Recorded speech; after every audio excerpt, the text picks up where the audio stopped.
Hi everyone आणि happy Sunday सगळ्यांना. Happy women's day to सगळ्यांना. येस, आज विमेन्स डे आहे आणि अशाच विमेन्स डेच्या एका प्रोग्रामसाठी मी बाहेर गेलेली होती आणि जेव्हा तिथून मी रिटर्न येत होती, मी ट्रेनमध्ये बसलेली होती आणि माझ्या समोरच्या सीटवर एक लहान मुलगी आणि तिची मॉम बसलेली होती.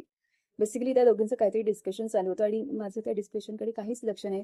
पण शेवटी एक नजरभेट झाली तिची आणि माझी. तिच्या मॉमची आणि माझी नजरभेट झाली आणि तिच्या मॉमने नंतर शेवटी मला न राहता विचारलं की ma'am this are your real nails or artificial nails or nails art because my daughter was asking to me. So मी त्यांना म्हटलं की no this are my original nails.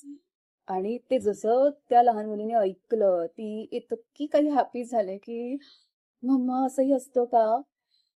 So त्या दोघी इतक्या हॅपी होत्या की म्हणजे गॉड, म्हणजे आतापर्यंत मी लोकांना ऑब्झर्व करत होती, पण आज कोणीतरी मला ऑब्झर्व करते आणि ते ऑब्झर्वेशन होतं माझ्या नखांवर. याआधीही मला बरेच नखांवर अशी छान छान कॉम्प्लिमेंट्स मिळालेले आहेत, ट्रेनमध्ये किंवा कुठे बाहेर असताना.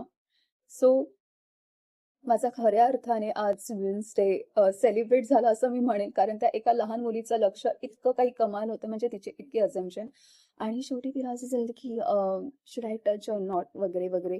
सो तिला म्हटलं की हे बघ, हे माझे 2 नेल्स तुटलेले आहेत, ठीक आहे, आणि हे जे बाकीचे आहे हे लॉंग्स आहेत, तू यांना टच कर.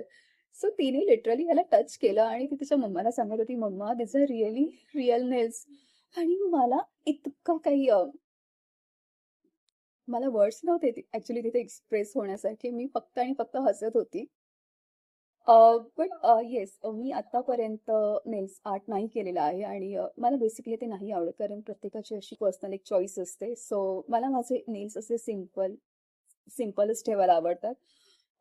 छान असे ग्लॉसी लुक आणि एकदम असे पॉपी शेड, सुंदर असं. So yes, thank you so much.